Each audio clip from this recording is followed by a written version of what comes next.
আপনারা এখন দেখছেন সনাতন মিডিয়া প্লাস। চ্যানেলটিতে নতুন হলে এখনই সাবস্ক্রাইব। শ্রদ্ধাশীলা, ধর্মশীলা, ধর্মমূর্তি দেবীগণ, সকল ভক্তচরণে দিন অতিদিনের সশ্রদ্ধ দণ্ডবত প্রণতি। বহুনাম জন্মনামান্তে জ্ঞানবানাং প্রপদ্যতে বাসুদেবে সর্বমিতি স মহাত্মা সুদুর্লভ।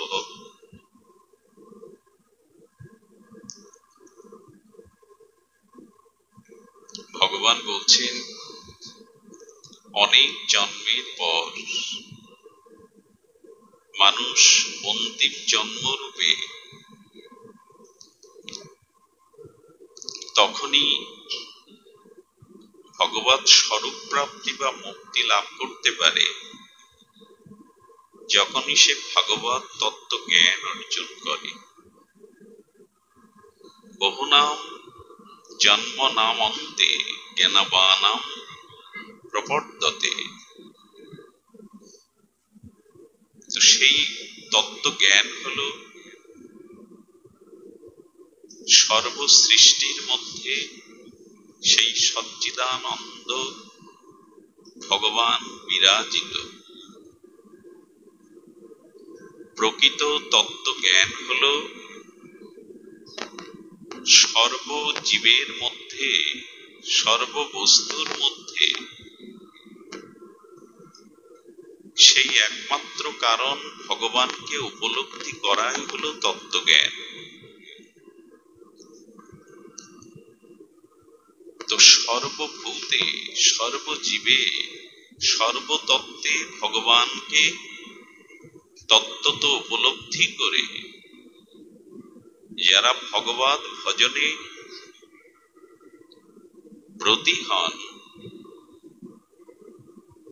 ভগবান বলছেন সেই মহাত্মা অতি সুদুর্লভ।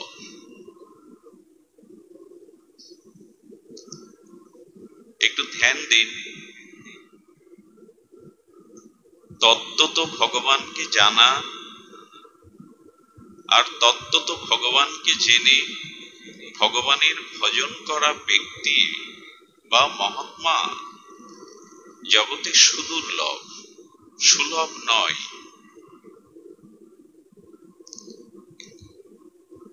প্রতিটি মানুষের অন্তরে ঐকান্তিক একটি ইচ্ছা, অভিলাষ বিরাজ করে।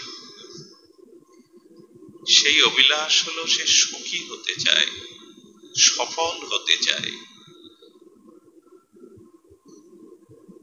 প্রতিটি মানুষের অন্তর্নিহিত ঐকান্তিক অভিলাষ হলো সে সুখী হতে চায় এবং সফল হতে চায়। কিন্তু সকলেই এই সফল এবং সুখী হওয়ার জন্য ভগবান কিন্তু সমভাবে সুযোগ দিয়েছেন। প্রতিটি মানুষ সফল, সুফল এবং সুখী হওয়ার জন্য সুযোগটা ভগবানের পক্ষ থেকে সবার জন্য সমান। কেহ যেন এরূপ মনে না করে যে আমার জন্য ভগবান সফল হওয়ার জন্য, সুখী হওয়ার জন্য সুযোগ কম দিয়েছেন। ভগবান নিরপেক্ষ তত্ত্ব, সেই অমৃতের পুত্র হিসাবে সকলকে সুখী সফল করবার জন্য ভগবান সমভাবে তাকে সুযোগ দিয়েছে। যেমন একটি দেশের রাষ্ট্রনায়ক যে সময় পায় দিন রাত্রে, একটি সাধারণ মানুষ সেই সময় পায় কিনা? 24 ঘন্টার বাইরে কোনো সময় কারোর জন্য বেশি আছে কি? একজন রাষ্ট্রনায়ক তিনি দিন রাত্রে সময় পান কতটা? সাধারণ একজন কাঙাল পথের মানুষ দিন রাত্রে সময় পায়, তো সেই 24 ঘন্টা সুযোগ সমান কিনা? রাষ্ট্রনায়ক বলে, সাধু বলে তার জন্য দিনের বা রাতের সময় ভগবান বেশি করে দেননি। আরেকটি বিষয় হলো, কর্ম করবার ক্ষমতা প্রত্যেক জীবকে ভগবান দিয়েছে। কর্ম করবার ক্ষমতা, হ্যাঁ, যারা জন্মান্ধ, বধির, বিকলাঙ্গ তাদের কথা আলাদা। যারা পূর্ণ অবয়ব পেয়েছে, হস্তপদ বিশিষ্ট মানুষ, প্রত্যেকেই কর্ম করবার ক্ষমতা প্রভু দিয়েছে। চোখ দিয়ে দর্শন করবার, কর্ণ দিয়ে শ্রবণে, নাসিকার ঘ্রাণ, জিহ্বার আস্বাদন, তার দুটো পদচক্র মনে পথ চলা, হস্ত দিয়ে কর্ম করা। কর্ম করবার জন্য সকলকে সমানভাবে, এমন নয় যে খুব বিজ্ঞজনের হাত 4টি, অবিজ্ঞজনের হাত 2টি, 1টি, এরকম নয়, সমান। অর্থাৎ কর্ম করবার জন্য পূর্ণ অবয়ব বিশিষ্ট মানুষকে একইভাবে গড়েছেন ভগবান।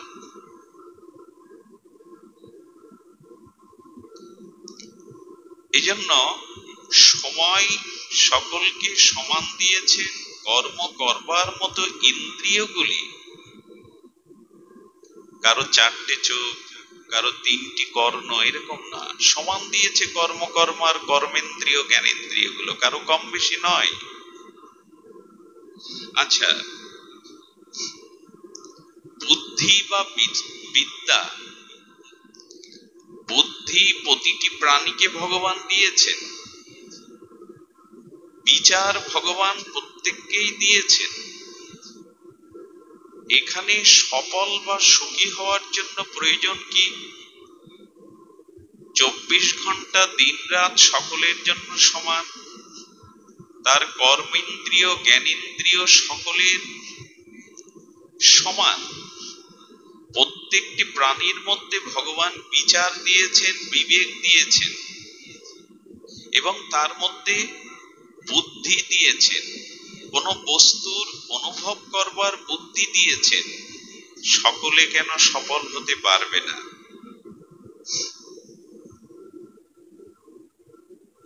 সকলে কেন সফল হতে পারবে না, তার মূল কারণ কি?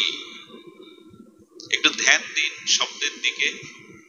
তার মূল কারণ হলো, লক্ষ্য বা উদ্দেশ্য সকলের সমান নয়। দিন রাত 24 ঘন্টা সকলের জন্য, কর্মেন্দ্রিয় জ্ঞানেন্দ্রিয় সকলের কম বেশি নয়, সমান। সকলের মধ্যে যারা উন্মাদগ্রস্ত, স্মৃতিশক্তিহীন, তাদের কথা বলা হচ্ছে না। যারা পূর্ণ অবয়ব বিশিষ্ট মানুষ, তাদের ভিতরে বিচার আছে, বুদ্ধি আছে।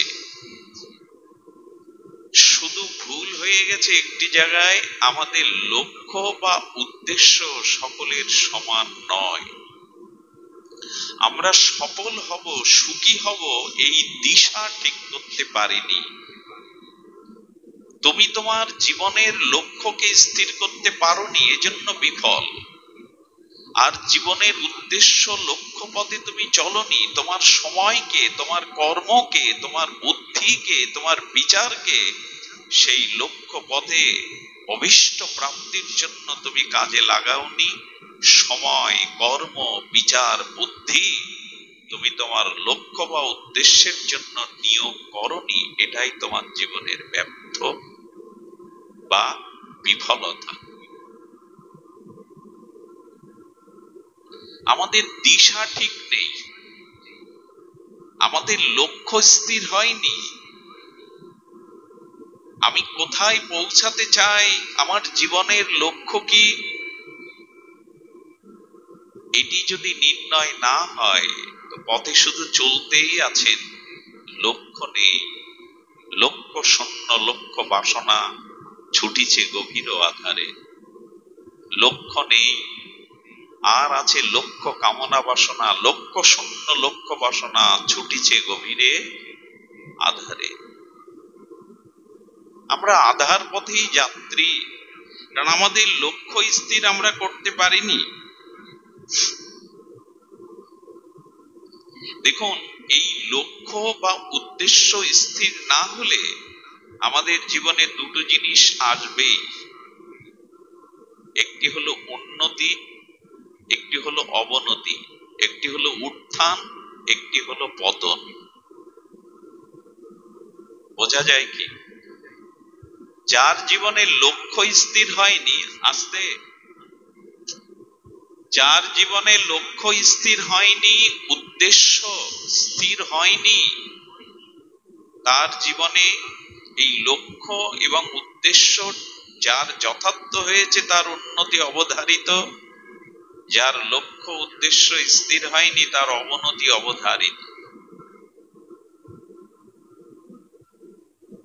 এই জন্য ভগবান বলেছেন, উদ্ধারে তো আত্মানা না আত্মা অবসাদয়ের।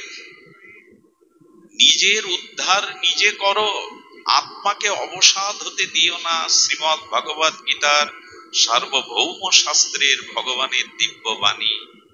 তুমি তোমার উদ্ধারের কর্তা, তুমি নিজেকে উদ্ধার করো। আত্মার অবসাদ হতে দিও না, নিজের পতন এনো না। উদ্ধারিত আত্মনা না আত্মা অবসাদয়ের। তুমি নিজেকে উদ্ধার করো। কিন্তু আজ আমরা সেই লক্ষ্য শূন্য, উদ্দেশ্য শূন্য। জীবনে কারো যদি লক্ষ্য হয় যে ভোগ বিলাস, বৃত্ত বৈভব, মান সম্মান, এই প্রপঞ্চময় জগৎকে ভোগ করা, তার অবনতি অবশ্যম্ভাবী। এই জন্য যুদ্ধ একটাই, কুরুক্ষেত্র, কিন্তু এক পক্ষ বিজয়ী, এক পক্ষ পরাজিত। কৌরবরা পরাজিত, পাণ্ডবদের বিজয়ী কেন? পাণ্ডবদের জীবনে একটি আদর্শ ছিল, লক্ষ্য ছিল এই যুদ্ধের, কিন্তু কৌরবদের ছিল এই যুদ্ধ শুধু ভোগের, ক্ষমতার, অভিমানের, দম্ভের, অহংকারের। জীবনটাও তো যুদ্ধ। পৃথিবীর সব থেকে বড় যুদ্ধ হলো জীবন যুদ্ধ। সেই জীবন যুদ্ধে তুমি জয়ী হবে কি বিজয়ী হবে কি তোমার পরাজয় হবে, এটা তোমার উদ্দেশ্যের উপরে নির্ভর করছে। আমাদের উদ্দেশ্যই ঠিক নয়, কোথায় পৌঁছাতে চাই জানি না। দেখুন, আর এই উদ্দেশ্য ঠিক করতে গেলে যথাযথ রূপে সময়, বুদ্ধি এবং কর্ম তিনের সমন্বয় করতে হবে। উদ্দেশ্য মহৎ যদি হয়, লক্ষ্য যদি পরম ব্রহ্ম হয়, লক্ষ্য যদি নিজের আত্মকল্যাণ, আত্মমুক্তি হয়, তাহলে তিনটি জিনিস, সময়, কর্ম এবং বুদ্ধিকে আপনাকে প্রগতির পথে, কল্যাণের পথে, মুক্তির পথে নিয়োগ করতে হবে। প্রথমেই ভুল হয়ে গেছে আমাদের চিন্তার, আমাদের ভাবনার। ছোট্ট একটি দৃষ্টান্ত দিলে একটু পরিষ্কার হবে। এক রাজা তার মন্ত্রী এবং পরিষদ বর্গকে বলেছেন, চলো নগর ঘুরে আসি। রাজা হস্তির পিঠে উঠেছেন, ঘোড়ায় তার মন্ত্রী প্রবররা রয়েছেন, সেনারা রয়েছেন, তিনি বাজার দিয়ে যাচ্ছেন। একজন চন্দন কাষ্ঠের দোকান এবং চন্দন কাঠ দিয়ে সরস্বতী মূর্তি, দেবী মূর্তি, বহুবিধ বীণার মূর্তি, শিল্পকলা অনেক কিছু ওখানে সাজিয়ে রেখেছে চন্দন কাষ্ঠে। রাজা দোকানদারির দিকে তাকিয়ে বলছেন, মন্ত্রী, কেন জানি এই ব্যক্তিটাকে, এই দোকানদারকে আমাকে ফাঁসিতে চড়াতে মন চাইছে। বলো, কোনো কারণ ছাড়া কেন দোকানদারকে দেখে আপনার এরকম মনে হচ্ছে? বলো, তা জানি না, তবে মন চাইছে ওকে ফাঁসিতে চড়াতে। ধ্যান দিয়ে শুনুন। রাজা যখন পরিভ্রমণ করে, নগর পরিভ্রমণ করে তিনি রাজপুরীতে ফিরে এলেন, বলছে রাজা সৎ, ন্যায়পরায়ণ, নিষ্ঠাপরায়ণ। ওনার মনে ওই দোকানদারকে দেখে এটা হলো কেন? বুদ্ধিমান মন্ত্রী তিনি দোকানদারের কাছে এসেছেন, এসে প্রশ্ন করছেন, কুশল বিনিময় করছেন। উনি রাজমন্ত্রী, কথা ওনাকে জানান। বলেন আপনার ব্যবসা কেমন চলছে? বলে আর বলবেন না, অভিশপ্ত। 6 মাস অন্তর এই চন্দন কাষ্ঠের কিছু কাঠ নিতে আসে। কেউ মারা গেলে তো একটু অর্ধেক চন্দন কাঠের প্রয়োজন হয়, আর এই দামি চন্দন কাঠ প্রায় অবিকৃত। আমি তো আমার পুঁজি সম্পূর্ণ নিয়োগ করে পথে বসতে চলেছি, বেচা কেনা হয় না। 2 মাস অন্তর কেউ মরলে একটু চন্দন কাঠ, কোনো কারণে চন্দন কাঠ। আর এই শিল্পকলা, চন্দন কাঠ দিয়ে তৈরি করা সরস্বতী মূর্তি, দেবী মূর্তি, এগুলো অচল, প্রায় চলে না। তো বললেন তবু আপনি বসে আছেন? বলে হ্যাঁ, আজ 2 মাস ধরে একটা চিন্তা করছি, আমার এই চন্দন কাঠ বিক্রি করে আমি আমার লোকসান ঠেকাতে পারি যদি আমাদের রাজা মারা যায়। কারণ রাজা মারা গেলেই চন্দন কাঠ দিয়ে ওনাকে পোড়ানো হবে, তখন চন্দন কাঠের প্রয়োজন। মন্ত্রী চিন্তা করলে রাজার মনের সংবেদনশীল অনুভব ভুল নয়, ও রাজার মৃত্যু কামনাই করছে। তো রাজা মরে গেলেই এই চন্দন কাঠ দিয়ে ওনাকে পোড়ানো হবে। মন্ত্রী বুঝতে পারলেন ন্যায় পরায়ণ, প্রজা পরায়ণ, ন্যায়নিষ্ঠ, নীতিবান রাজার মনে কেন এটা জাগলো। দেখুন, যে যার মনের মধ্যে যেরূপ ভাব আছে, তাকে দেখলে স্বচ্ছ হৃদয়বান মানুষেরও সেই জায়গায় তো ভাবনাটা ধরা পড়ে। এর একটা দৃষ্টান্ত হলো, স্বচ্ছ কাচের মধ্যে একটা প্রদীপ জ্বালবে। স্বচ্ছ কাচের মধ্যে একটা প্রদীপ জ্বাললে তার আলোটা শুধু ভেতরে না, কাচ ভেদ করে বাইরেও প্রকাশ হয় কিনা। কিন্তু অন্য কোন প্লাস্টিক বা অন্য কোন কাঠ দিয়ে ঘেরা বস্তুর মধ্যে যদি আলো জ্বালেন, প্রকাশ হবে কি? হবে না। তেমনি সৎ বা ধ্যান নিষ্ঠ, জ্ঞাননিষ্ঠ, হৃদয় স্বচ্ছ, ন্যায় পরায়ণ, আদর্শবান কোন ব্যক্তি কারোর দিকে চাইলেই তার ভেতরটা পড়ে ফেলতে পারে। এরকম নয় তিনি জ্যোতির্বিদ্যা জানেন, অলৌকিক কিছু জানে, এরকম না। এই জন্য খুব মহাত্মা, খুব জ্ঞানী, খুব ভজনানন্দী মহাপুরুষের কাছে গিয়ে খুব বকবক করতে নেই, খুব নিজের কথা বলতে নেই। এখানে দীক্ষা নিয়েছি, এত নাম জপ করি, তীর্থে যাই, চুপচাপ বসে পড়তে হয়। ওনারা আপনাকে দেখেই বুঝে ফেলেছেন, পড়ে ফেলেছেন আপনার ভেতরটা কি। কোন মহাপুরুষের সামনে গিয়ে খুব বেশি কথা বলবেন না। উনি যেটা ভালোবাসেন, যদি জয় নিতাই ভালোবাসেন, হরে কৃষ্ণ ভালোবাসেন, জয় রাধে ভালোবাসেন, বলে বসে পড়বেন। তারপরটুকু ওনার উপরে ছেড়ে দিবেন। প্রভু আমি চেষ্টা করি গীতা পাঠ করবার, আমি লক্ষ্য নাম নেওয়ার, নির্জল একাদশী করবার, এইসব ওনাদের সামনে বলবেন না। ওনারা কাঁচের ভেতরের প্রদীপের মতো, বাইরে দেখতে পান। তো মন্ত্রী চিন্তা করেছেন, তাই তো রাজার এমন চিন্তা হওয়ার কারণ তো রাজার মৃত্যু চিন্তাই 2 মাস ধরে ধ্যান করছে। তখন বলছে আপনার এই সরস্বতী মূর্তিটা কত? উনি উপযুক্ত মূল্য দিয়ে কিনে যেভাবে উপহার দেয়, উনি সুন্দর করে পরিপাটি করে উপহার দেওয়ার মতো মুড়িয়ে রাজার কাছে গেছে। রাজার কাছে গিয়ে বলছেন, মহারাজ আপনি চলে আসার পরে ছদ্মবেশে আমি ওই দোকানদারের কাছে গিয়েছিলাম।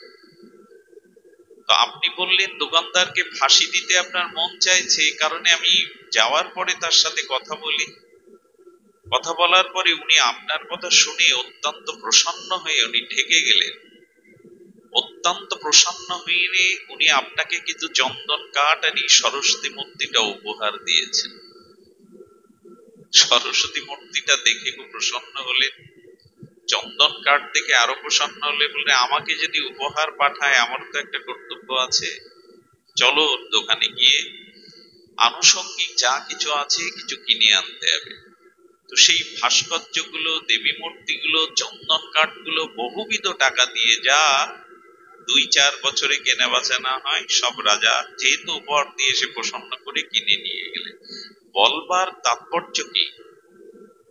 তাৎপর্য হলো কিছু মানুষ আছে যারা নিজের উন্নতি, নিজের সফলতা, নিজের জীবনের সুখ তারা অন্যের সাথে সর্বদা পার্থক্যগুলো নির্ণয় করে। অমুকের কারণে আমি সুখী হতে পারতাম কিন্তু হইনি, তার কারণে অন্যের দিকে চেয়ে থাকে। এই অন্যের দোষ এবং অন্যের দিকে চেয়ে থাকা ব্যক্তিরা পরাঙ্মুখ হয়। অন্যের দোষ, অন্যের ভাবনাগুলো নিতে নিতেই তাদের হৃদয়ের যে বিচার বুদ্ধি, সুবুদ্ধি হারিয়ে ফেলে। তাই জীবনে অন্যের দিকে তাকিয়ে অন্যের সাথে নিজেকে পরিমাপ না করে স্বাতন্ত্র বুদ্ধিতে একটা আদর্শের পথে নিজেই চলুন। আচ্ছা, ওই একই দোকানদার যিনি মৃত্যু কামনা করছিলেন তিনি এখন রাজার প্রশংসা করছেন। মাঝখানে যিনি এই কাজটা করিয়ে দিলেন তিনি মন্ত্রী। কিছু লোক জগতে আছে যারা এই ভ্রম দূর করে সকলের মাঝে একটা প্রেরণা, একটা শুভ বুদ্ধি, একটা শুভ চিন্তা আনায়ন করে। এই মাঝখানের ব্যক্তিটাই হলো জগতের সাধুগুরু বৈষ্ণব। তাদের সংস্পর্শে গেলে তারা ত্রুটিগুলো, ভুলগুলো, ভাবনাগুলো পরিবর্তন করে দেয়। যিনি রাজার মৃত্যু কামনা করছিলেন তিনি এখন রাজার কল্যাণ কামনা করছেন, দীর্ঘায়ু কামনা করছেন। আর যে রাজা মনে করেছিল তাকে মৃত্যুদণ্ড দেওয়া উচিত, সেই ভাবনার পরিবর্তন হয়ে তাকেই সে সম্পদশালী করে দিল। মাঝখানে এই মন্ত্রী প্রবর তিনি ভূমিকা রাখলেন। জীবনের উদ্দেশ্য এই পরনিন্দা, পরচর্চা, পরের উন্নতি দেখে হৃদয়ে জ্বালা সৃষ্টি হওয়া, পরের প্রশংসা শুনে পরের উন্নতি দেখে হৃদয়ে দুঃখ আসা, যন্ত্রণা আসা, এইগুলি দূর করতে গেলে মাঝখানে সাধুগুরু বৈষ্ণব বা সাধু সঙ্গ হরিকথার একান্তই প্রয়োজন, যার দ্বারা মানুষ নিজের লক্ষ্য উদ্দেশ্যকে সুন্দর করতেই পারে। এই জন্য আপনাদের কাছে বিশেষ অনুরোধ, অপরের ভালোটুকু নিতে শুরু করুন। অপরের মঙ্গল চিন্তায় নিজ মঙ্গলের প্রসূতি। অপরের মঙ্গল ভাবনা ছাড়া আপনার মধ্যে মঙ্গলের সূচনা হতে পারে না। ভারতীয় সনাতন সভ্যতা, আর্য সভ্যতা অন্তত এই কথাই বলেছেন, অপরের কল্যাণ চিন্তায় নিজ কল্যাণের প্রসূতি, নাহলে শুরু হবে না। এই জন্য কর্ম, সময়, বুদ্ধি ভগবান আমাদের দিয়েছেন। শুধু লক্ষ্য উদ্দেশ্য যদি স্থির হয় তাহলে আমরা লক্ষ্যে পৌঁছাতে পারব। সুখ কাকে বলে এটি যদি আমরা একটু তত্ত্বত জানি, সুখের পরিভাষা কি এবং আমাদের জীবনের লক্ষ্য কি তা যদি আমরা একটু সামান্য স্পর্শ করার চেষ্টা করি তাহলে জানবো সুখ হলো আমাদের সন্তুষ্টি। সব পরিস্থিতির মধ্যে একটা সন্তোষ ভাব, এটাই আপনাকে সুখী করতে পারে। সুখ মানে মানসিক সন্তোষ। সেই মানসিক সন্তোষটা ভগবত ভজন ব্যতীত, আত্মজ্ঞান ব্যতীত, ঈশ্বরের কৃপা ব্যতীত এই উপলব্ধি আসে না যে সব পরিস্থিতির মধ্যেই মঙ্গলময় ভগবানের কোন মঙ্গলপ্রদ চিন্তা মনে আনাই সন্তুষ্ট থাকার একমাত্র বা সুখী হবার একমাত্র কারণ। সকল পরিস্থিতি অনুকূল বা প্রতিকূল, এই পরিস্থিতিগুলোর মধ্যে নিজেকে সন্তোষ রাখা, প্রসন্ন রাখা, একে আর মুখে বললে হবে? সব পরিস্থিতিতে সন্তোষ থাকবো বলে হ্যাঁ, এটি একমাত্র ভগবানের চরণে সমর্পিত হলে, বিশুদ্ধ ভগবত ভজন হলে এটা হয়। দ্রৌপদীর বস্ত্রহরণের সময় ভীম, অর্জুন, নকুল, সহদেব ক্রোধান্বিত হয়ে ফুলে উঠেছিল, চেয়েছিল ধর্মরাজ যুধিষ্ঠিরের দিকে আদেশ নিতে, যুধিষ্ঠির স্থির। এবং যুধিষ্ঠির শব্দের অর্থ হলো যুদ্ধে যিনি স্থির। কি বলা হলো? যুদ্ধে যিনি স্থির তিনি যুধিষ্ঠির। আপনারা জানেন কুরুক্ষেত্রের রণাঙ্গনে ভীম অর্জুনের মতো এত বড় যোদ্ধা যুধিষ্ঠির কোনোদিন ছিলেন না। যুধিষ্ঠির ছিলেন জীবন যুদ্ধে স্থির। দ্রৌপদীর বস্ত্রহরণে নীরব রয়েছেন। চার ভাইকে সরোবরের বিষময় জলপান করে মরে পড়ে রয়েছে, যিনি মৃত্যুর কারণ সেই ধর্ম তার সাথে শাস্ত্র আলোচনা করছেন যুধিষ্ঠির। 12 বছর বনবাস হয়েছে, হাসি মুখে সেই বনবাস মেনে নিয়েছেন। চতুর্গৃহে পুড়িয়ে মারার জন্য ষড়যন্ত্র হয়েছে কৌরবদের, স্থির। 5 ভাই দ্রৌপদী সহ মহা প্রস্থানের পথে স্বর্গ আরোহণে চলেছে। ব্যাসদেব বলছেন দ্রৌপদী পড়লো, ভীম পড়লো, অর্জুন পড়লো, নকুল সহদেব মারা গেল, যুধিষ্ঠির একবারও পেছনে ফিরে তাকায়নি। সম্মুখের পথে মহানির্জানের পথে চলেছে। কেন? কারণ জীবন যুদ্ধে অনুকূল বা প্রতিকূল, সুখ বা দুঃখ, সব পরিস্থিতিতে যুধিষ্ঠির স্থির ছিল। এই স্থিরের জন্যই তিনি যুধিষ্ঠির। আমরা পারি না। আমরা সুখ এলে আত্মহারা হই, দুঃখ হেলে বিষণ্ণ ভেঙে পড়ি। আমরা ধনী হলে অভিমানী হই, অহংকারী হই, দরিদ্র হলে স্বভাব নষ্ট করে ফেলি। এ সংসার দিন রাত্রি, অনুকূল প্রতিকূল, শীত বসন্ত, জোয়ার ভাটা, পূর্ণিমা অমাবস্যা, এই অনুকূল প্রতিকূল পরিস্থিতি দিয়েই জগৎ তৈরি। সমস্ত পরিস্থিতিকে যিনি মানসিক সন্তোষ বা শান্তি বজায় রাখবার জন্য সচেষ্ট হন, ইনারাই জগতে শান্তি বা সুখের অধিকারী হন। যুধিষ্ঠির পারে কেন? কারণ যুধিষ্ঠির একটি তার মন্ত্র, সেটি হলো গোবিন্দ আমি তোমার, আমার যা কিছু তোমাকে সমর্পণ করেছি, তাই তোমার থেকে আমার জীবনে যে পরিস্থিতি আসছে সেই পরিস্থিতি আমার জন্য মঙ্গলের। এই ভাবনাটাই যুধিষ্ঠিরকে স্থির করেছে, মানসিক শান্তির অধিকারী করেছে। প্রভু সবই তোমার দেওয়া, দুঃখটা তোমার দেওয়া, সুখ তোমার দেওয়া, মান তোমার দেওয়া, অপমান তোমার দেওয়া। সুখ দুঃখ, অনুকূল প্রতিকূল, শীত বসন্ত, এটি মেনে নেওয়াই মানসিক শান্তি বজায় সুখ পাওয়ার একমাত্র উপায়, যেটা যুধিষ্ঠিরের মতো ধার্মিকগণ, তত্ত্বজ্ঞগণ, ভগবানের সমর্পিতগণ পেরেছেন। আমরা পারিনি, তাই আমরা অনুকূল প্রতিকূল অবস্থাতে কখনো সুখী কখনো দুঃখী, দুদুলমান আমাদের জীবন। আচ্ছা লক্ষ্য করুন তো, দিনের পরে রাত যখন আসে কেউ প্রশ্ন করে কি রাত আসবে কেন, রাত এলো কেন? এ প্রশ্ন আজকে কেউ করেছেন বিধাতার কাছে? দিন তো চলে গেছে, দিন অবসান হয়ে রাত এসেছে, কেউ বিধাতাকে প্রশ্ন করেছেন রাত্রি আসলো কেন?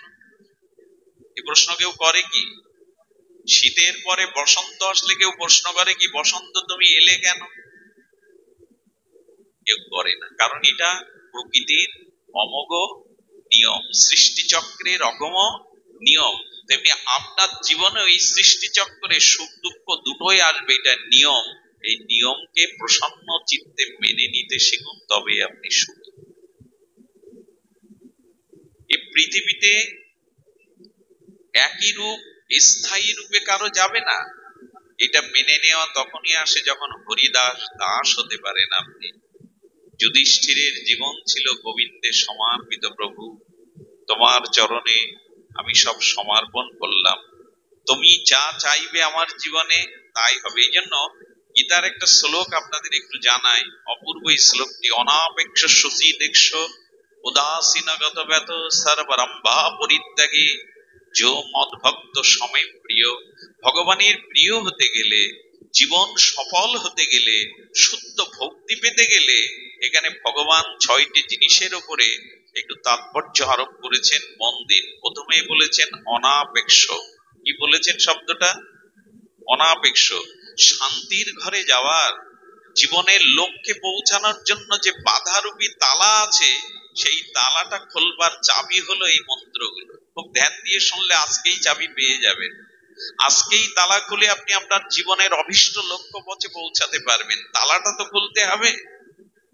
সিন্ধুকের মধ্যে মণিরত্ন আছে, যা লাভ করলে আপনি সুখী হবেন, ধনী হবেন, কিন্তু চাবিটা তো থাকা চাই আপনার হাতে। সেই চাবিটাই তুলে দিচ্ছেন দিব্যবাণী দিয়ে ভগবান। অনাপেক্ষ। অনাপেক্ষ মানে, অনাপেক্ষ মানে সংস্কৃতি শব্দে বলা আছে উপেক্ষা, অপেক্ষা। কি কি বলা হলো? উপেক্ষার অপেক্ষা, অনাপেক্ষা। অনাপেক্ষা মানে উপেক্ষার অপেক্ষা। এখানে ভগবান বলছেন কারো জন্য অপেক্ষা করো না। এ তোমাকে সুখী করবে, এ তোমাকে সেবা দেবে, এই তোমাকে ধনী করবে, এই তোমাকে উদ্ধার করবে, এই তোমার জীবন গড়ে দেবে। কারো প্রতি অপেক্ষা রেখো না। আমরা কিন্তু অপেক্ষা রেখেই আছি। অপেক্ষা রেখো না, কারণ অপেক্ষা একমাত্র করো ভগবানের জন্য। জগৎকে, সবকিছুকে যে তুমি গ্রহণ করবে তা নয়। ভক্তি বিরোধী, শান্তির বিরোধী, আনন্দ বিরোধী বিষয়গুলো উপেক্ষা করো, কিন্তু অপেক্ষা কারো প্রতি করো না। গোবিন্দ বলছেন অপেক্ষাটা শুধু আমার জন্যই করো। সংসারে কারো প্রতি অপেক্ষা রেখো না, অপেক্ষাটা শুধু আমার প্রতি করো। আচ্ছা, ভগবানের প্রতি অপেক্ষা না রাখলে অন্যের প্রতি অপেক্ষা রাখাটা ভগবানকেই কলঙ্কিত করা। আচ্ছা, আপনি কোন ধনী বা খুব সেটের গৃহে কাজ করেন, আপনি সেই বাড়ির দাস। কোন উচ্চ ধনীর গৃহে আপনি দাসত্ব করেন। আপনি যদি দিনে দুপুরে যখন তখন পাড়া প্রতিবেশীর কাছে একটু তেল সাবান চাইতে যান, নিন্দাটা কার হয়? একটু কথা বলুন, কার হবে? অমুক বাড়ির কাজের মানুষ আমি যদি যখন তখন পাশের বাড়ি গিয়ে তেল সাবান দুটো টাকা চাই, নিন্দাটা আমার হবে না মালিকের হবে? গোবিন্দ বলছেন তুমি আমার উপরে ভরসা করো, তুমি আমারই, মামই বংশ, আমার অংশ, অমৃতের পুত্র তুমি। এই পৃথিবীতে তোমাকে শ্রেষ্ঠ করে পাঠিয়েছি আমি, তুমি কেন আমাকে বাদে অন্যের কাছে অপেক্ষা করছো? এটা যে আমার কলঙ্ক। স্বয়ং ভগবানের প্রতি আমাদের অপেক্ষা নাই, অন্যের প্রতি অপেক্ষা। এটা অর্জুন পেরেছিল। একদিক দিয়ে ভগবান শ্রীকৃষ্ণ কুরুক্ষেত্রের আগে বললেন, একদিকে আমার লক্ষ্য নারায়ণী সেনা, হাতি ঘোড়া অস্ত্র, আর একদিকে নিরস্ত্র আমি যার পক্ষে যাব তার পক্ষে অস্ত্র ধারণ করব না। যদি দুর্যোধন কি চাইল? যে কৃষ্ণ কুরুক্ষেত্রে অস্ত্র ধারণ করবে না, এরকম ব্যর্থ একজন মানুষকে রেখে আমি কি করব? বরঞ্চ তার নারায়ণী সেনা, তার হাতি ঘোড়া অস্ত্রই আমার দরকার। প্রসন্ন মনে চেয়ে দিলেন। কিন্তু অর্জুন কি চাইলেন? অর্জুন হাতি ঘোড়া সৈন্য সামন্ত অস্ত্র এদিকে দৃষ্টি না দিয়ে দৃষ্টি গেল, অপেক্ষাটা করলেন ভগবানের জন্য, যে তুমি আমার রথের সারথি হও, এসব। আমি আর কিছু চাই না। এই চাওয়াটা আমাদের জীবনে আছে তো, অন্য কিছু চাই না, তোমাকে চাই না। যতই মুখে বলি অন্য কিছু চাই না প্রভু, তোমাকে চাই। গোবিন্দ বলছেন আমাকে পেলে সব পাওয়া হয়, আমাকে না পেলে কিছুই পাওয়া হয় না। একটা এক সংখ্যা দিয়ে শূন্য দাও, বাম পাশে ডান পাশে শূন্যটা দাও, মান হবে 10। যত দিয়ে যাবে কোটিতে পৌঁছাবে, কিন্তু একটা বাম পাশ থেকে মুছে ফেললে শূন্য শূন্য। অর্জুনের কাছ থেকে শেখো কি চাইতে হয়। আমার এত নারায়ণী সেনা, এত হাতি ঘোড়া অস্ত্র না যে নিরস্ত্র, আমি অস্ত্র ধরবো না, এ কথা জানার পরেও অর্জুন চেয়ে নিল, হে জনার্দন, হে কেশব, হে বাসুদেব, আপনি আমার জীবন রথের, শুধু রথের না, আমার জীবন রথের সারথি হন। আমরা চাইতে পারি তো? এই জন্য ভগবানকে আশ্রয় করে যদি অন্যের প্রতি অপেক্ষা করি, এটা ভগবানেরই কলঙ্ক দেয়া হয়। ধনীর বাড়িতে কাজ করেও যদি লোকের বাড়িতে 2 বেলা চাইতে যান, তো সেই শেঠের সেই ধনীর অপমান হবে। ভগবান বললেন আমার প্রতি নির্ভর করো। নির্ভরতা আমাদের নাই। আমার মনে আছে রাজস্থানের রাজপুত পরিবারের একজন আমেরিকায় থাকতেন। তো তখন রাজপ্রথা, আমেরিকা থেকে ভারতে আসবার তখন জাহাজ ব্যবস্থা। তো বহুদিন আগের ঘটনা। তো রাজপুতের এক যুবরাজ বিয়ে করে নবপরিণত বধূকে নিয়ে জাহাজে আসছে। কি বলবো, জাহাজ তখন সেই সাগরে ডুবুডুবু অবস্থা। ক্যাপ্টেন যিনি ছিলেন তিনি ঘোষণা দিলেন জাহাজ ডুবে যাবে, যার যেটুকু বাঁচবার আশা আছে চেষ্টা করতে পারেন। উনি নীরবে ধ্যানে বসে আছেন, সেই রাজপুত যুবরাজ। তার স্ত্রী চঞ্চলা হয়ে সবাই যখন ঝাঁপ দিচ্ছে, বাঁচবার চেষ্টা করছে, তখন ডেকে বলছেন, আপনি নিশ্চিন্ত নীরব কেন? উনি কোনো উত্তর না দিয়ে ওনার তলোয়ার কানা ধারালো তলোয়ার বের করলেন। তলোয়ার বের করে ওনার স্ত্রীর গলে যখন ধরেছে, ধরে বলছে, তোমার ভয় হচ্ছে কি? বলে, না, হাসি পাচ্ছে, ভয় না। বলে, কেন? তোমার গলে যদি কেউ অস্ত্র ধরে, তলোয়ার ধারালো, ভয় করে না? বলে, অন্য কেউ ধরলে ভয় করতো, কিন্তু তুমি তো আমার স্বামী, তুমি আমার ক্ষতি করতে পারো না, এই বিশ্বাস তো তোমার উপরে আছে। বলে, গলায় ধারালো তলোয়ার ধরলেও যদি তুমি ভয় না পাও যে আমি তোমার স্বামী, আমি তোমার অমঙ্গল করতে পারি না, তবে এই ঝড়ের মধ্যে মৃত্যুর মুখে দাঁড়িয়ে আমার একজন বিশ্বাসী মানুষ আছে, আমি তার উপর নির্ভর করেছি, আমার ভয় নেই। তিনি আমাকে বাঁচাবেন, তিনি আমাকে রক্ষা করবেন। সে যাত্রায় উনি বেঁচে ছিলেন। নির্ভরতাটা, অপেক্ষাটা ভগবানের জন্যই করুন।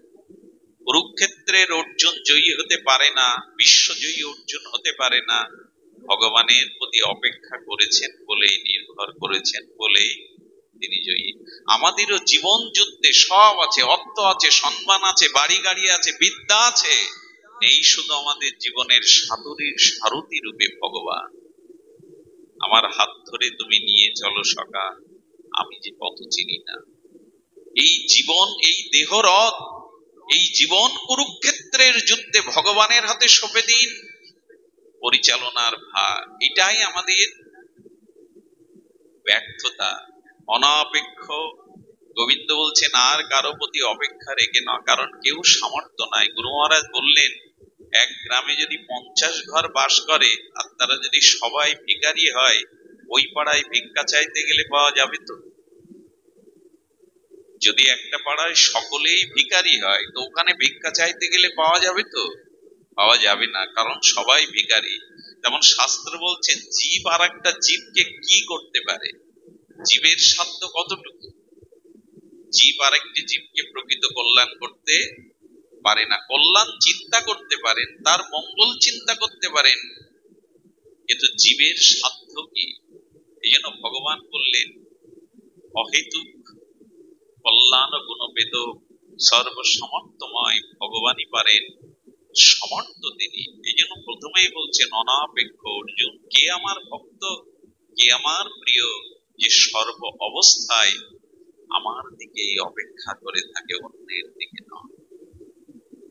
এটাই কি হয়েছে আমাদের জীবন? তার দিকে লক্ষ্য করে জীবন চলা, তার প্রতি নির্ভর করা। আমার মনে পড়ে, কাশীতে একজন ভক্ত ছিলেন ভগবান শঙ্করের। দেখুন, কারো প্রতি অপেক্ষা নেই, তিনি অযাচক ভিত্তিতে ছিলেন। ভগবান শঙ্করের ভজন করতে না, চিরকাল ভজনানন্দীদের যা হয়, ঘরে চাল নেই, সন্তানরা না খেয়ে চিৎকার করছে। কি বলবো আপনাদের, একদিন হাঁড়ি জ্বলেনি, 2 দিন যেদিন হাঁড়ি জ্বলেনি, মা খালি জল জাল দিচ্ছে সন্তানদের সান্ত্বনা দেওয়ার জন্য, অন্ন লাভলেই তোদের ক্ষুধার অন্ন দেব। ধ্যানস্থ তাকে গিয়ে বলছেন, কি গো, বসে বসে ধ্যান করছো, ছেলে মেয়েরা যদি মায়ের কাছে ক্ষুধায় অন্নের কাতর হয়ে চায়, আমি মা হয়ে মুখ দেখাবো কি করে? বলেন, শান্ত থাকো, শান্ত হয়ে যাও। ভগবান শঙ্করকে আমি জানাতে পারবো না, তুমি আমায় কিছু দাও। আমি যে তার উপরে আত্মসমর্পণ করে বসে আছি। কাউকে বলেন না, ভগবানকেও জানান না। দ্বিতীয় দিন প্রভাতে সূর্য উদয়ের সাথে সাথে একজন পিয়ন এলেন, বলেন, এটা সই করে দিন। সই করে দিয়ে ওদের 2000 টাকা তৎকালীন সময়। বলেন, এটা দিন। বলে, কে পাঠিয়েছে, নাম কি? বলে, কলকাতা থেকে এক শেঠ পাঠিয়েছেন, আপনি সই করে দিন। শেঠের কাছে টেলিগ্রাম করা হলো, আপনি টাকা কেন আমাকে পাঠিয়েছেন? আমি তো আপনার কাছে কোনো বিজ্ঞপ্তি জানাইনি, প্রার্থনা জানাইনি। বললেন ভোরবেলা ভগবান শঙ্কর স্বপ্নেতে বললেন, আমার মন্দির করে কি করবি? কাশিতে আমার এক ভক্ত বড় অভাবী, যা কিছু অর্থ পাঠিয়ে দে, তার ঘরে উপচার পাঠিয়ে দে। এই জন্যই তো আমি পাঠালাম। উনি 2 দিন অপেক্ষা করেছেন। আজও ঘটে এইসব ঘটনা, আজও ঘটে। আমার এক ভাগবত আচার্যের কথা মনে পড়ে, ইনি বৃন্দাবনেই ছিলেন। ছোটবেলা থেকে ভাগবতকে খুব ভালোবাসতেন, তুই সবসময় ভাগবত নিয়ে পড়ে থাকতেন। পয়সা কড়ি কারো কাছে দিতেন না পাঠে, ওই ভাগবত ভাগবত সবসময়। সেই সকাল হবে 11টা পর্যন্ত ভাগবত। তাকে বিয়ে দেয়া হলো, স্ত্রী এসে দেখলো একটা অকর্মণ্যর হাতে পিতামাতা দিয়েছে। হ্যাঁ, ভাগবতই তার সব, সংসার তার সব নয়। অভাবের তাড়নায় স্ত্রী পরের বাড়িতে ঝিয়ের কাজ দিল, দাসীর কাজ দিল। 10 বছর সংসার জীবনে 2টি সন্তান হলো, অভাব আরো দেখা দিল। কিন্তু স্ত্রী এই রমণী সতী সাধ্যে তিনি লোকের বাড়িতে ঝিগিরি করে দাসীর কাজ করে সংসার চালাতে লাগলেন। এক মধ্যাহ্নে 2 জন পরম বৈষ্ণব এসে, মহন্ত এসে ঘরেই প্রবেশ করে বলছেন, মা বড় ক্ষুধার্ত, আমাদের কিছু প্রসাদ দাও। সেদিন তার পাত্রে কোনো প্রসাদ ছিল না, 2 মুঠো অন্ন ছিল না। চোখের জলে সাধুদের ক্ষমা চেয়েছিলেন। সাধুরা অভুক্ত অবস্থায় চলে যাওয়ায় ইনি বড় ব্যথিত হয়েছিলেন। ঠাকুর ঘরে গিয়ে ভাগবত তুলেই মাথায় আছাড় মারলেন স্বামীর, বেরিয়ে যাও, আজ তোমার কারণে আমার গৃহ থেকে অতিথি না 2 জন সাধু অবৈষ্ণব 2টো অন্ন না পেয়েই ফিরে গেল। এত বড় ব্যর্থ আমার জীবন। হয়তো মরো, সাগরে ঝাঁপ দিয়ে, নদীতে ঝাঁপ দিয়ে মারো, এই মুখ কাউকে দেখিও না। ভাগবত মাথায় যখন আঘাত করেছে, সাধু তো স্ত্রীর মর্মব্যথা উপলব্ধি করে ভাগবতটা বুকে নিয়ে আর যমুনার ধারে গিয়ে বসেছেন। কি বলবো আপনাদের, কিছুক্ষণ পর যেটা ঘটে গেল বিস্ময়কর ঘটনা। এক কিশোর মূর্তি মাথায় করে ঝুড়িতে লাল কাপড় দিয়ে ঢেকে আর গেলেন সেই ভাগবত আচার্যের স্ত্রীর কাছে। মা মা এটা ধরো তো। সেই তার স্ত্রী বলছেন, ধরবার আগে বলো তুমি কে? বলো, আমার পরিচয় আমি পরে দিচ্ছি মা, এটা আগে ধরো তো। মাথা থেকে নামা পর দেখে ওর মধ্যে সব হীরা, মুক্তা, সোনার দানা, কিছু অর্থ। বলেন, এগুলো কে তোমাকে পাঠিয়েছে? এগুলো আমার ঘরে কেন? বলে, ওগুলো দিতে এসছি মা। কেন দিতে এসছো তুমি? কে তুমি? বলো, মা তোমার যে পতি দেবতা আজ 30 বছর ধরে আমার বাড়িতে মজুরি খাটে, কিন্তু সে কোনোদিন দক্ষিণা নেইনি, মজুরি নেইনি। তাই তার 30 বছরের মজুরি আজ আমি মিটাতে এসেছি। জানি ঘরে অভাব, সে জমা রেখেছে, তারই মজুরি খাটা সম্পদ আজ আমি তোমার ঘরে দিতে এসেছি। আর স্বয়ং ভগবান জানাতে এলেন, আমার উপরে নির্ভর করে, আমার ভজন করে সে যেটুকু পূর্ণ ভক্তি অর্জন করেছে, আজ আমি সেটা দিতে এসেছি। এটা তার পাওনা। এটা পেয়ে চোখে জল এসে গেছে। এমন মানুষকে মারলাম, ভেতরে ভেতরে সে কর্ম করে, রুজি রোজগার করে, আমাকে জানাইনি একদিন, অকর্মণ্য বলে ভাগবত ভালোবসে তাকে মানলাম। ছেলেদের পাঠিয়েছে, বাবাকে ডেকে আনার পরে বললেন, ওগো ক্ষমা করে দিও, তোমার ভাগবতকে আঘাত দেওয়া উচিত হয়নি। তুমি যে ভেতরে ভেতরে কর্ম করেছো, সকলের কথা ভেবেছো, উপার্জন করেছো, আমাকে কেন জানাওনি? এই দেখো তোমার মহাজন আজ বাড়িতে বয়ে তোমার সারা জীবনের উপার্জনিত ধন সম্পদ দিয়ে গেছে। ঝুড়ি খুলে দেখে সেই ধন সম্পদই রাখা। শুধু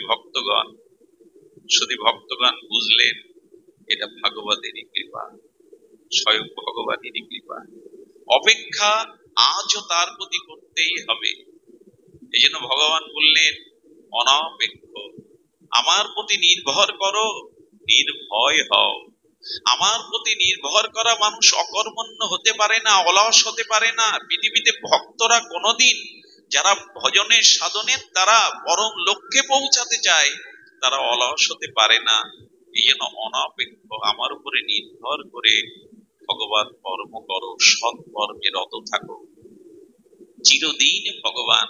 মনে আছে আপনাদের অর্জুন মিশ্রের ঘটনা না? ঘরে তো অন্ন নাই, গীতা পাঠ করে চলেছেন, 9ম অধ্যায়ের 22 শ্লোক পড়ছেন, অনন্য চিন্তায়ন্তমাং যে জনা পর্যুপাসতে তেষাং নিত্যাভিযুক্তানাম যোগক্ষেমং বহম অহম।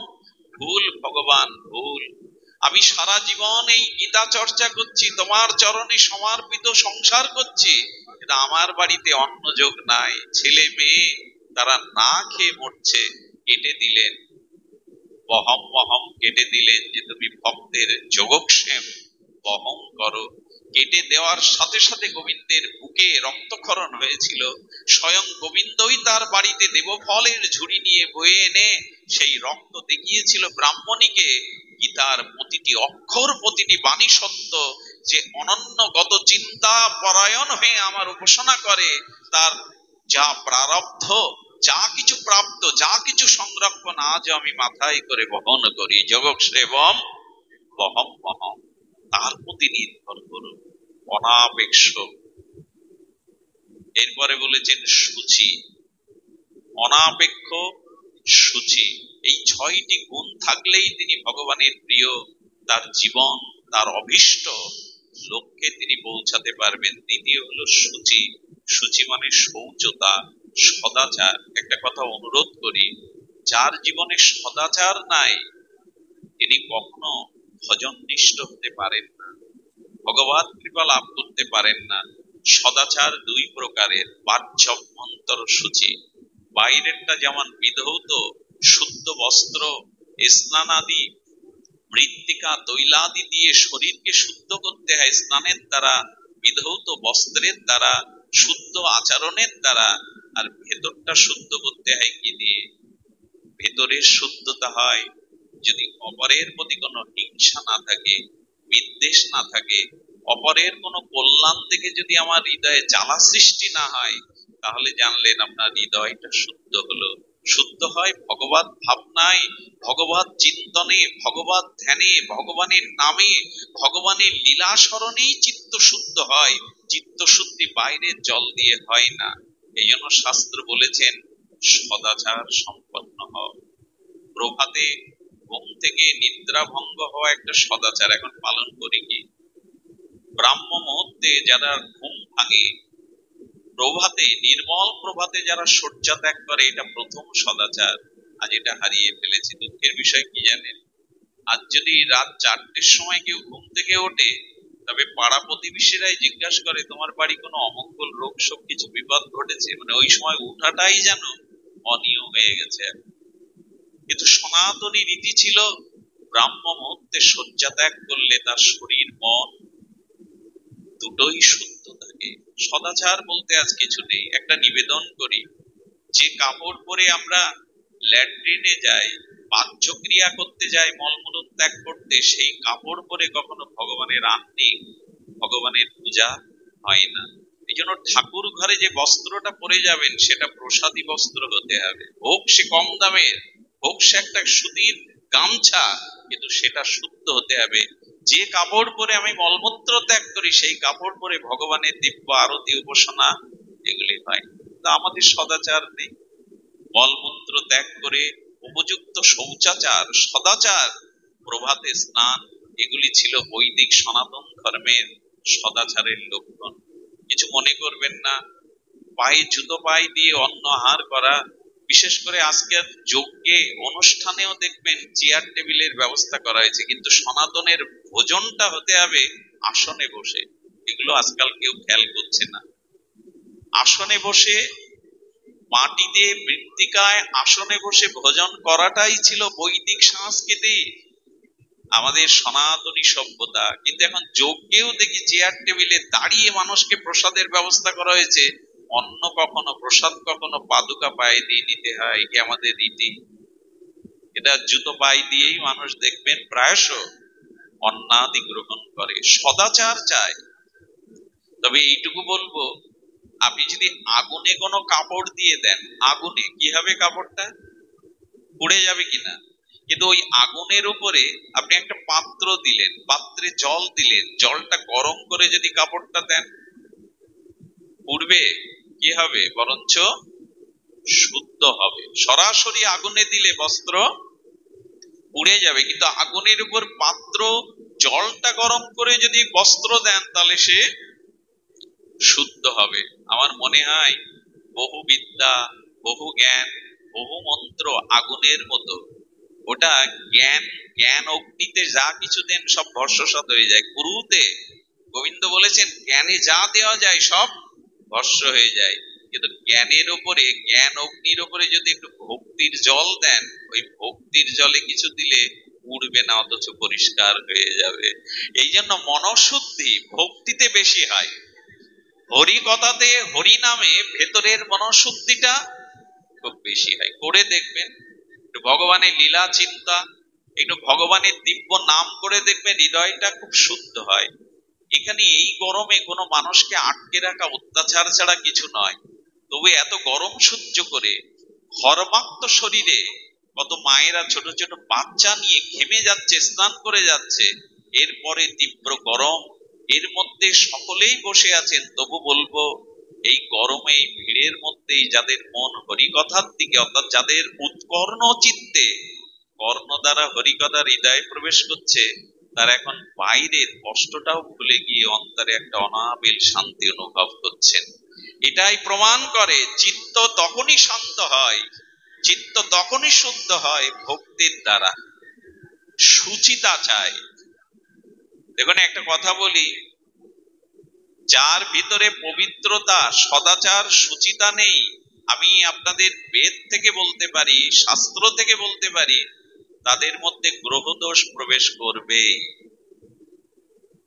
সদাচার যাদের নাই, সৎ আচরণ যাদের নাই, গ্রহদোষ তার মধ্যে প্রবেশ করবে। ওরা সুযোগ খোঁজে।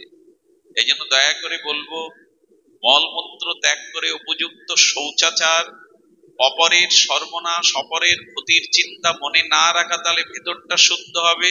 আর মনের সদাচার সব থেকে আসে ভগবানের একটু লীলা চিন্তা করলে, একটু নাম চিন্তা করলে, একটু হরিকথা কর্ণ দিয়ে হৃদয়ে প্রবেশ করলে আপনার ভিতরে সুচিতা আসবে। কটা বলা হলো? অনাপেক্ষ, সুচি, এরপরে বললেন দক্ষ। এই দক্ষ মানে বুদ্ধিটাকে সুকাজে, সুকর্মে নিয়োগ করা। অনাপেক্ষ, সুচি, দক্ষ। দক্ষতা কাকে বলে? দক্ষতা হলো ক্ষিপ্রতার সহিত, বুদ্ধিমত্তার সহিত যে মঙ্গলময় সিদ্ধান্ত গ্রহণ করা। জীবনে সব থেকে বড় দক্ষতা কি জানেন? সব থেকে বড় দক্ষতা জীবনে অসৎসঙ্গকে ত্যাগ করে সৎসঙ্গের আশ্রয় গ্রহণ করা। এটাই সব থেকে বড় দক্ষতা। জীবনে যদি এই দক্ষতা অর্জন না করতে পারেন, এই বুদ্ধিটুকু নিয়োগ না করতে পারেন, আপনার জীবনের কল্যাণ, আপনার জীবনের মঙ্গল ধরা দেবে না, কোনো জন্মেই দেবে না। এই জন্য একটা অনুরোধ করি, আপনার বুদ্ধিটাকে, সুমেধাটাকে কাজে লাগান। জীবনে যদি বাঁচতেই হয়, চলতে হয়, তবে সৎসঙ্গের আশ্রয়ে বাঁচবেন।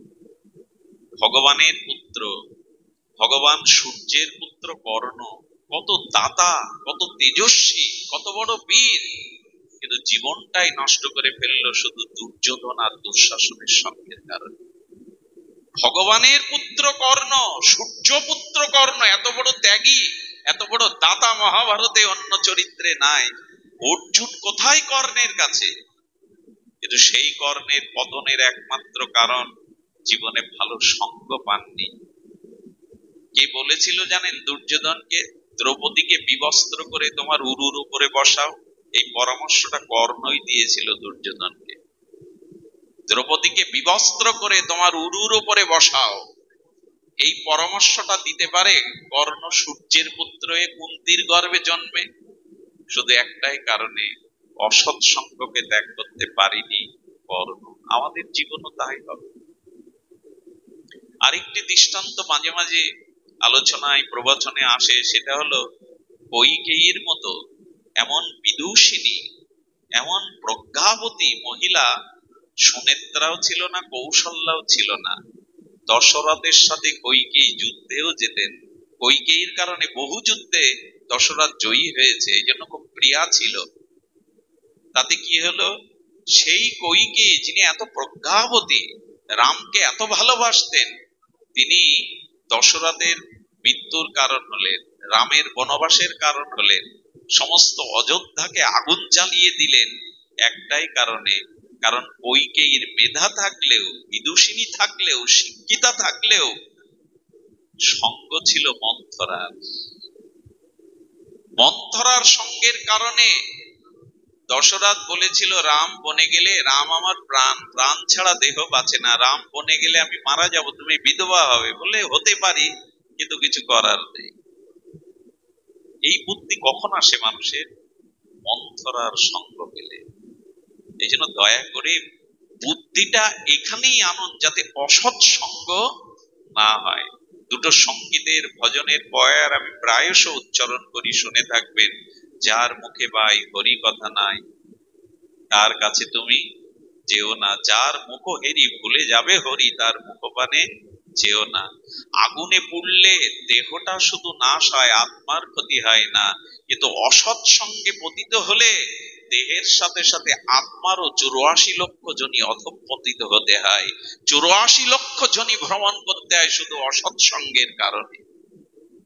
অসৎ সঙ্গ বলতে কি? শুধু ব্যক্তির সঙ্গ না, যে দৃশ্য দেখলে, যে কথা শুনলে, যা কিছু অধ্যয়ন করলে মনটা নিম্নগামী হয়, অসৎ অভিমুখী হয়, এই সবগুলোই অসৎ সঙ্গ। যে দৃশ্য দেখলে, যে কথা শ্রবণ করলে, যার কাছে গেলে মনের গতি উৎসমুখী না হয়ে অবনতি হয়, এটা হলো অসৎ সঙ্গ। গোবিন্দ বললেন দক্ষতাটা হলো, এই পৃথিবীর সব থেকে বড় দক্ষ ব্যক্তিকে, বুদ্ধিমান ব্যক্তিকে, সব সম্পত্তি জমি মালিক হওয়া। এই তল্লাটের ভিতরে 10 জন আপনার পেছনে ছুটে চলে, আপনার জয়গান গায়, এটাই আপনার জীবনে সব থেকে দক্ষতা? বুদ্ধিমান আপনি না। শাস্ত্রে বলছেন প্রকৃত বুদ্ধিমান ভগবত ভজন যারা করে তাদের। এই মনুষ্যময় ক্ষণভঙ্গ রক্ত মাংসের পিণ্ড, অনিত্য কালের দ্বারা কবলিত এই মাটির শরীর পেয়ে যারা বিচার দিয়ে, বিবেক দিয়ে, বুদ্ধি দিয়ে, সৎসঙ্গ আশ্রয় করে, ভগবানের ভজন করে এই মায়ার সংসার বাড়ি দিয়ে চিরদিনের মতো ভগবানের কাছে ফিরে যেতে পারে, এরাই বুদ্ধিমান, এরাই প্রকৃত মেধা সম্পন্ন, যারা নিজেকে উদ্ধার করতে পারে। ভূসম্পত্তির মালিক হওয়া, অনেক লোকের সম্মান অর্জন করা, এগুলি বুদ্ধিমানের কাজ নয়। এগুলি বুদ্ধি খাটালে অনেকেই পেতে পারে, কিন্তু ভব সংসার পাড়ি দিয়ে জন্ম মৃত্যু চক্কর এড়িয়ে ভগবানের কাছে চির শান্তির ধামে পৌঁছানো, বৈকুণ্ঠে পৌঁছানো, স্বরূপে পৌঁছানো, এটি যার মধ্যে তিনি বুদ্ধিমান। যে যেন কৃষ্ণ ভজে সে বড়, সে এটা জানে কি করে সংসার পাড়ি দিয়ে ভগবানের কাছে, এই মায়ের সংসার পাড়ি দিতে হয়। অনাপেক্ষ সুচিদক্ষ উদাসীন, কষ্ট হলেও শুনতে হবে, এটাই চাবি।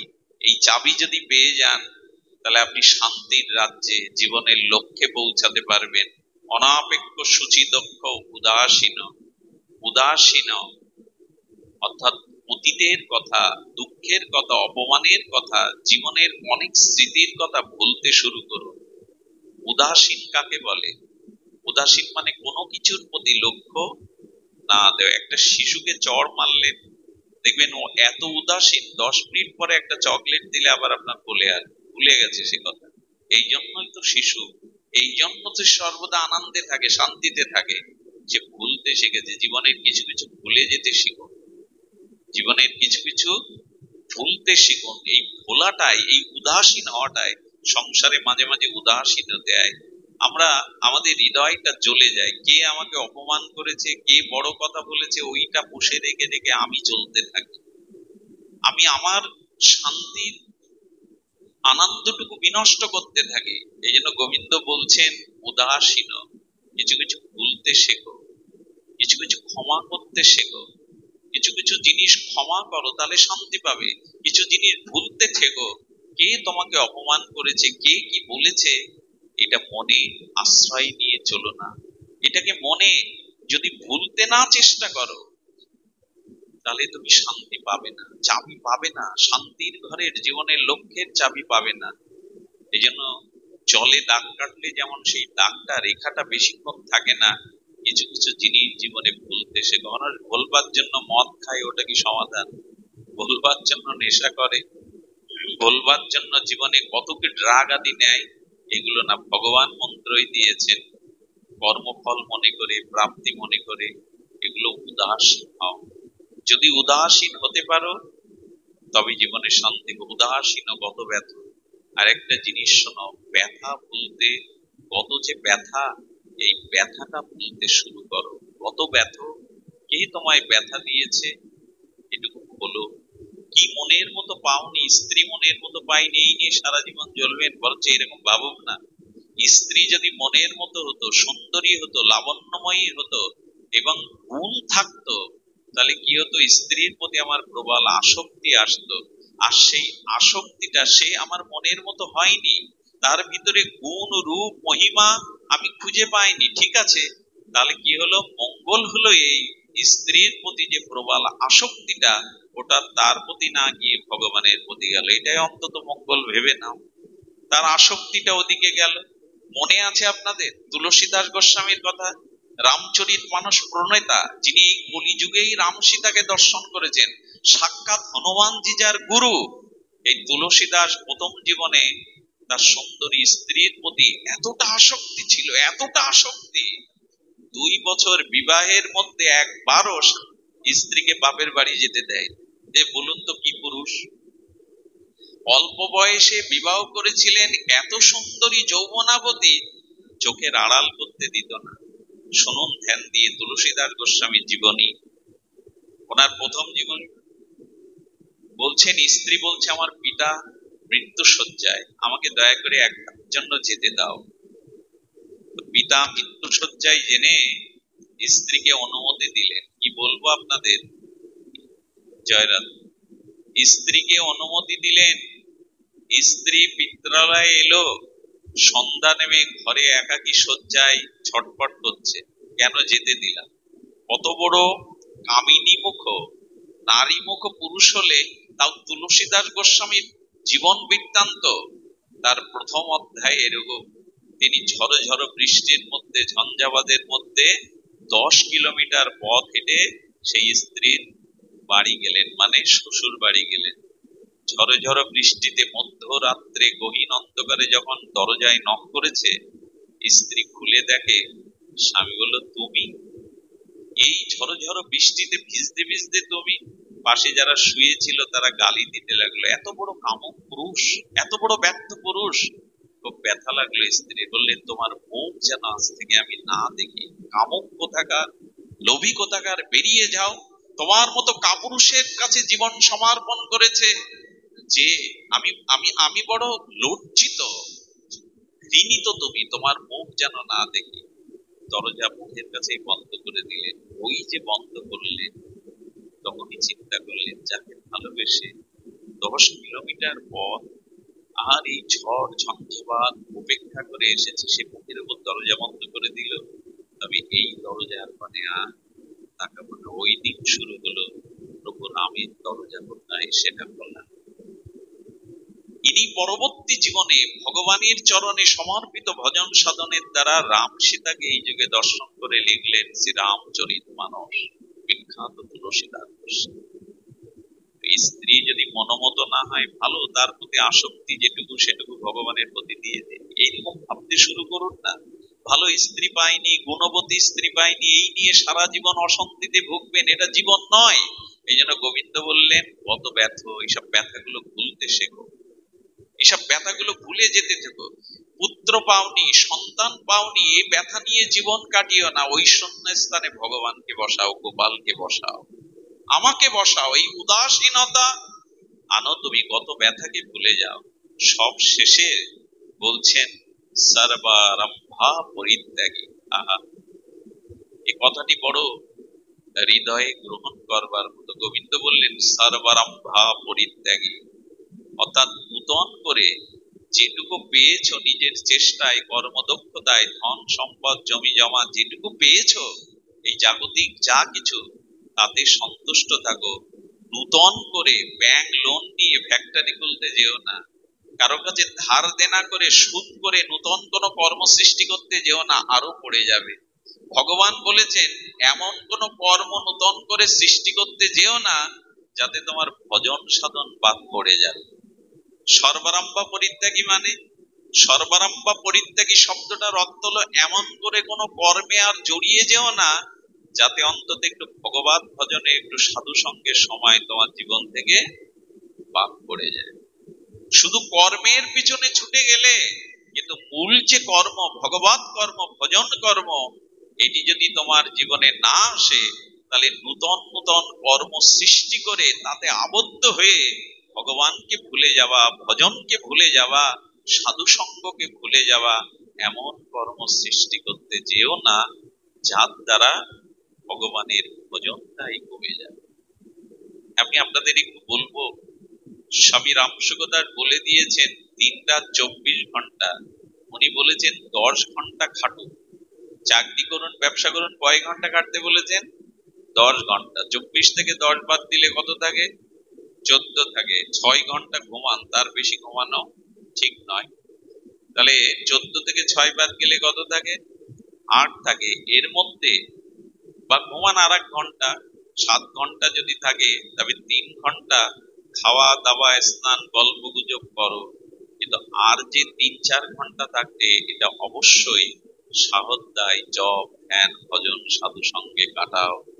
যদি 24 ঘন্টায় দিন রাত সংসারের পিছনে দিতে চাও, তুমি পড়ে যাবে, হাতে পড়ে যাবে, তুমি উঠতে পারবে না। পড়েই তো গেছি ভবকূপে।